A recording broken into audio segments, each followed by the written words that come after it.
Hey everybody, welcome back to Leosophy. We're covering the last of the big five this time. The next five entomology episodes are going to be of lesser known orders. So this is the big five. And this is probably the most well known of all the orders. If you were to ask somebody to name an insect that they actually liked, they would probably give the name of a butterfly. And Lepidoptera is the order of butterflies and moths. So let's start with the name itself and what that relates to physiology. Like the other members of the big five, you got Ptera, Terra, meaning wing, and then you have Lepido, which lepidus means scale. Now that's, when I first heard that back in the day, I was kind of surprised by that, scale. But then I thought back to my childhood, when you would try and catch butterflies or moths. You would get this powder on you that I remember when we were really little. I remember hearing at least one kid insist was fairy dust and was how they flew around. Well, those are the scales in question. That's where they get the name. So scale wing. And there is no other member of the big five where the wings are more apparently numbered as 4. With beetles, a lot of people they confuse the elytra and don't think they're wings. With Hemiptera, because of the way they're folded up, you don't really see them until they're flying. With Hymenoptera, they're so joined together that most people think that they only have 2 wings.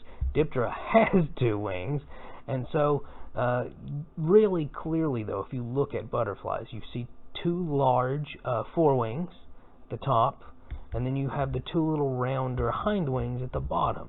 And a lot of times when someone were to, say, draw a butterfly or moth, they'll draw it as like one single shape. Even the most iconic logos that depict butterflies and moths often have the wings as, being just a single wing shape. But really, the top and the bottom, those are 2 separate wings. They move independently. The back wings, they function a little bit more like rudders in the sense that they can kind of just very subtly alter their position in order to steer in midair. So they're very useful, and they are separate. So, like the other 3 of the big 5, they have 4 wings, and in their case, it's much more obvious. As for their life cycle, probably need the least explanation, because when people think of even the word metamorphosis, most people, what they think of is a butterfly. They think of the transition between a caterpillar, the larval stage, to a chrysalis, the pupal stage, to a butterfly, the adult or imago stage. And as we've already covered with the other big 5, the adult stage is the reproductive stage. That's what those wings are for. And the larval stage, that's the digestive stage. They're just big guts with legs is what a caterpillar essentially is. They're focused expressly on feeding and growing, and then becoming an adult, and then reproducing as an adult. And this is why in some Lepidoptera, particularly moths, if you pay close attention, you might find that not all of them have mouth parts. And that's because they have such a short lifespan as adults, and they're solely focused on reproducing, that like cicadas in Hemiptera, they don't have functional mouth parts. Now that's not true for the vast majority. Most of them have a very interesting mouth part that out of all the mouth parts of insects, you're probably the most familiar with, and that is that proboscis. They have this wonderful rolled up tongue-like organ that functions like a straw called a proboscis, and they unroll it, place it down into the center of flowers usually, and drink nectar, and that's what they do. You will also sometimes see butterflies or moths on those dappled little spots in the forest where the sun is striking, and that's so they can absorb heat. And other times you'll see them, people don't like to think about this with regard to butterflies, but sometimes you'll see them on excrement like cow patties, and they're just getting some minerals that is lacking from nectar from the soil. One rare instance of a butterfly, this is in Southeast Asia, they have a proboscis that unrolls like any other butterfly or moth, but the tip is barbed and sharp like a mosquito's, and this is because they have evolved to get their nutrition from a very different source. They actually do bite animals, including people, and draw the blood from them. Very, very, very unusual. As for caterpillars, their mouth parts are chewing mouth parts, and they eat a variety of different things, and they usually specialize in one or two species of plant. They don't really eat much else. A great example of this, probably the most iconic, would be milkweed and monarch butterflies.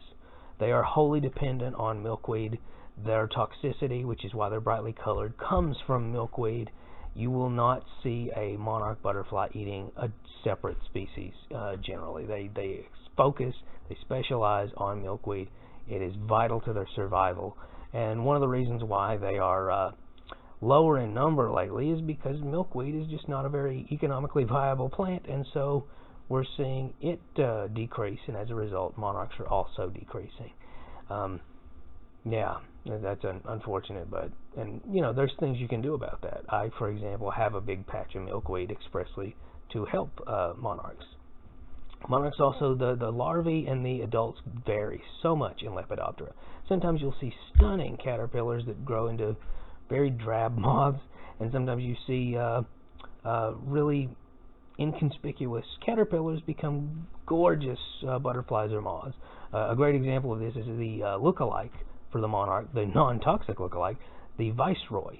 Now, what's interesting about the viceroy, it's also incidentally the state butterfly of Kentucky. A lot of people think it's the monarch, but you see they have these little flat bars on the hind wings. Dead giveaway that it's a viceroy.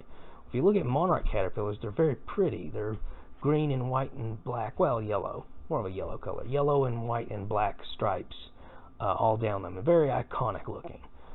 Conversely, the viceroy just looks like bird droppings. Deliberately, it inconspicuously attempts to resemble bird droppings so that birds, its main predator, don't want to eat it. And then it, of course, grows into a very pretty orange and black adult, the imago, very pretty. Trying to think of what else I haven't covered regarding Lepidoptera. I mean, we've covered the life cycle and the diet, which is, a nectar for the adults, if anything. Moths are a little more peculiar in that sense. Moths a lot of times don't eat anything as adults, and the offspring eat a variety of things, which is one of the reasons why a lot of moth caterpillars are sort of more known as pests. They eat tomato hornworm, for example. They eat tobacco and tomatoes, and really they're just named after whatever they're eating at the time. So if you see one on a tobacco plant, it's a tobacco hornworm. If you see one on a tomato, it's a tomato hornworm, but it's really the same species. Cabbage moths, their caterpillars eat the Brassica family, which is, most vegetables, it seems, belongs to that family. Yeah. So, yeah, interesting stuff. They're often regarded as pests. But the most interesting, the reason why I even brought up the varied diet of moths is because the most interesting form of pest that moths take is the clothes moths. They eat clothing. The larvae devour clothes. It's so peculiar. It's a very odd niche that they fill, and it's one that has been problematic for humans for centuries, if not millennia. And interestingly enough, it's like that joke: live by the sword, die by the sword. Be clothed by the moth and be declothed by the moth. Like they eat clothes, some species, but if you look at truly the only domesticated insect in the world is not the honeybee. Honeybees are semi-domesticated. Moths, silkworm moths to be specific, are fully domesticated. They actually engage in behavior around humans that their wild cousins don't have at all, because they are fully domesticated. They actually rely on human beings to feed them mulberry leaves. Well, they produce clothing. All the silk in the world that people wear, with very rare exceptions, like, there's a Polynesian civilization that they've made a handful of royal cloaks made from orb weaver silk. But generally speaking, if you see silk that's commercially available, it's because it was produced by silkworms. So it's interesting to see both the ecological and economic benefits that butterflies and moths provide, that Lepidoptera provides, in the form of pollination of crops and flowers, as well as the production of organic materials like that. But at the same time, they are also probably some of the most well-documented and well-known pests. So they have a huge impact, Lepidoptera does, on the human economy globally, as well as locally. And lastly, the last thing I'm going to get into is, this one's a little peculiar for all the other topics that we've covered so far, and that is the philosophy of Lepidoptera. And I'm not talking about the butterfly effect. That could be its own thing. But rather, it's become questioned by some as to whether a caterpillar and a butterfly are the same entity. And what I mean by that is, when a caterpillar undergoes a metamorphosis, when it becomes a chrysalis, it actually gets rid of a lot of key organs and then dissolves itself into just like a little disc of sort of like stem cell material, and from that it uses the nutrients that it got as a larvae to reconstitute its body completely.